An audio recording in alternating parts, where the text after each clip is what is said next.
Robotic के बारे में,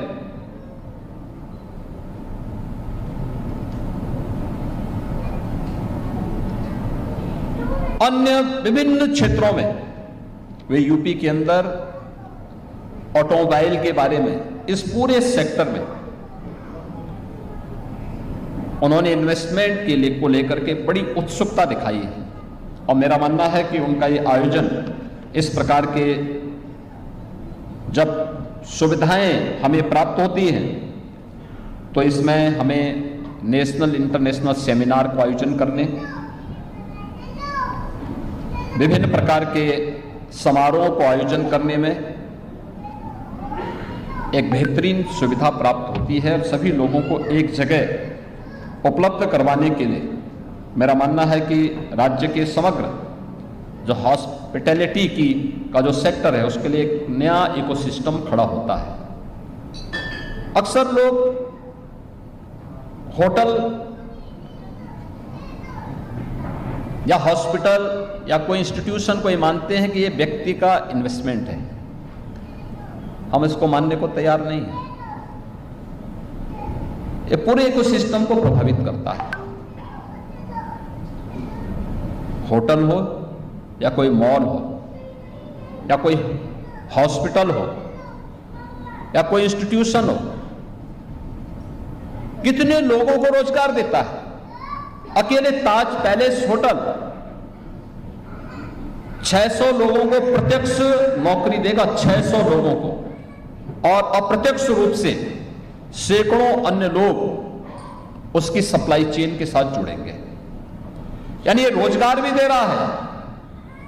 विभिन्न प्रकार के नेशनल इंटरनेशनल सेमिनार के आयोजन के लिए, मांगलिक कार्यक्रमों के लिए, अन्य सार्वजनिक कार्यक्रमों के लिए एक बेहतरीन प्लेटफॉर्म के रूप में इसका उपयोग यहां पर किया जा सकता है और टूरिज्म के होल इकोसिस्टम को ये मजबूती प्रदान करने में भी अपना योगदान देगा। अब यूपी बदल चुका है नए एयरपोर्ट के रूप में, यानी 17 डोमेस्टिक एयरपोर्ट और 5 इंटरनेशनल एयरपोर्ट के बीच आज यूपी अपनी एक पहचान बनाया है। देश के अंदर एक्सप्रेस वे का 60% शेयर यूपी के पास है। देश के अंदर सबसे ज्यादा सिटी में पब्लिक ट्रांसपोर्ट की मेट्रो का संचालन यूपी कर रहा है। देश की पहली रैपिड रेल, देश का पहला इनलैंड वाटरवे ये यूपी के अंदर प्रारंभ हुआ है। अब यूपी के अंदर सुरक्षा का बेहतरीन माहौल भी है। यूपी के अंदर अब हम न केवल यहां के हॉस्पिटैलिटी के लिए बल्कि हर एक क्षेत्र में जो यूपी ने नए इंफ्रास्ट्रक्चर के रूप में, नए विकास के रूप में अपनी पहचान को आगे बढ़ाया है। परिणाम क्या है? 2 लाख करोड़ रुपए के एक्सपोर्ट केवल हम 1 डिस्ट्रिक्ट 1 प्रोडक्ट से ही आज के दिन पे कर रहे हैं। अकेले यूपी कर रहा है। आप सोचो कितने लोगों को इसके माध्यम से रोजगार के साथ जोड़ने में मदद मिली है। और इस प्रकार की सुविधाएं हम सबको, न केवल आम जन को, और चाहे वह शासकीय हो या फिर आम जन हो, उनके लिए एक बेहतरीन आयोजन के अवसर तो उपलब्ध करवाते ही हैं, लेकिन रोजगार सृजन में भी उनकी एक बड़ी भूमिका होती है। हर एक तबके का व्यक्ति उससे लाभान्वित होता है। और इसका परिणाम क्या है? अंततः रिजल्ट है जो प्रधानमंत्री जी ने देशवासियों के सामने विकसित भारत की जिस संकल्पना को रखा है, हम लोगों ने भी उस कड़ी में यूपी को जोड़ा है। यूपी उसके short term, medium and long term planning क्या होगी? 29-30 तक यूपी को $1 ट्रिलियन की इकोनॉमी के रूप में स्थापित करना। जब ये देश अपनी आजादी का शताब्दी महोत्सव मना रहा होगा, तब विकसित भारत के लिए विकसित उत्तर प्रदेश, और विकसित उत्तर प्रदेश के लिए इस प्रकार की हॉस्पिटैलिटी के बेहतरीन केंद्र भी अत्यंत आवश्यक हैं। और उन स्थितियों में लखनऊ को आज जो यह सुविधा प्राप्त हुई है, मैं जिसकी चर्चा बार बार कर रहा था कि वन डिस्ट्रिक्ट वन प्रोडक्ट के बाद हम लोगों ने वन डिस्ट्रिक्ट वन कुजीन की तरफ आगे बढ़े हैं। और लखनऊ, कोई व्यक्ति वैसे ही नहीं हंसता है जब उसके पेट में कुछ हो, और लखनऊ से ज़्यादा इसके बारे में कौन जानता है। आपने देखा होगा अभी लखनऊ को क्रिएटिव सिटी ऑफ गैस्ट्रोनॉमी के रूप में यूनेस्को ने मान्यता दी है, लखनऊ के खान पान को लेकर। यानी यूनेस्को लखनऊ के खान पान को स्वीकार कर रहा है, लखनऊ की परंपरा को स्वीकार कर रहा है और उसको मान्यता देता है। और मैं ताज ग्रुप से कहूंगा, ताज होटल, ताज पैलेस से भी, जहां हम रहें, जिस परंपरा के साथ हम जुड़े,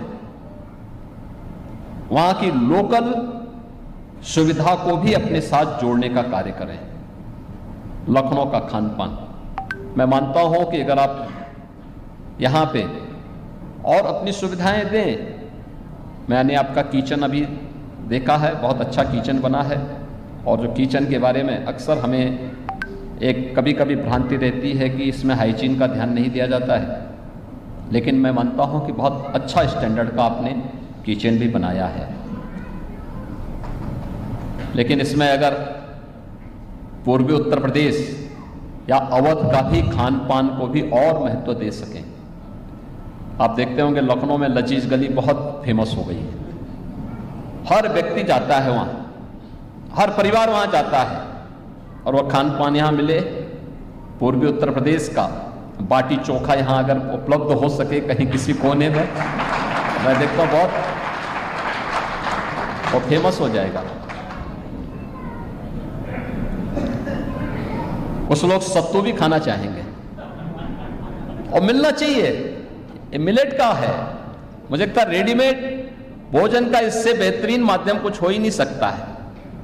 हमारे पूर्वजों ने अलग अलग क्षेत्र में किस प्रकार की परंपराएं हैं उसको किस रूप में संजोया था, आगे बढ़ाया था।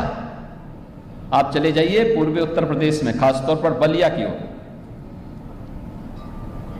वे लोग अपने गमछे में अगर सत्तू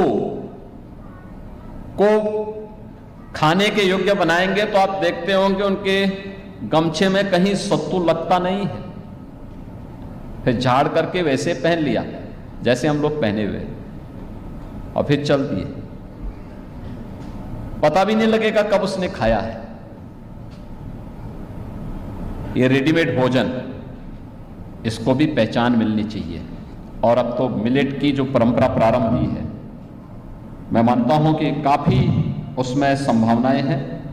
यह होटल यहाँ पे एक लग्जरी होटल के साथ साथ business travellers, meeting, incentives, conferences, exhibitions, इन सब के आयोजनों के साथ साथ डेस्टिनेशन वेंडिंग्स और अंतर्राष्ट्रीय जो हमारे इंटरनेशनल जो टूरिस्ट होते हैं उनके लिए भी आकर्षित करने में इसकी एक बड़ी भूमिका होगी।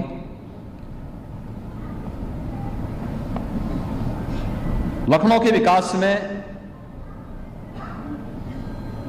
या जिस सिटी में हम रहते हैं उस सिटी के विकास में हम सब अपना योगदान दें। हम केवल अपने वर्तमान में न चाहिए,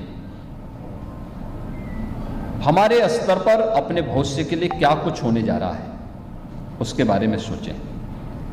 युवाओं को अधिक से अधिक उनकी स्किलिंग का क्या हमारी प्लानिंग है, स्केल है, उस स्केल को स्किलिंग के साथ आप जोड़ेंगे तो डबल इंजन सरकार की स्पीड यूपी को वहां पहुंचाएगी जहां पर वह अनलिमिटेड पोटेंशियल के साथ साथ भारत की इकोनॉमी के ग्रोथ इंजन को लीड करने वाले राज्य के रूप में अपने आप को स्थापित करेगा। और मुझे प्रसन्नता है हम बॉटम 3 से टॉप 3 की इस यात्रा में पिछले 9 वर्ष में स्थापित हुए हैं। ताज पैलेस जैसे लग्जरी होटल इस दिशा में एक नई श्रृंखला को आगे बढ़ाने में अपना योगदान देंगे।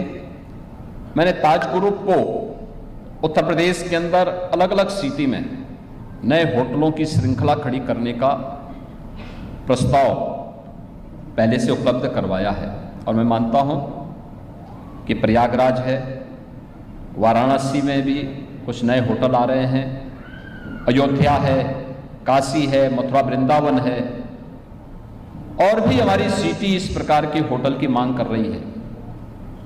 तो इस सभी को आप आगे बढ़ाने का काम करेंगे। मैं एक बार फिर से ताज ग्रुप को और इस होटल के जो सीईओ हैं, एमडी हैं, श्री अनिल सिंह जी को और उनके परिवार को एक बार फिर से बधाई देता हूं और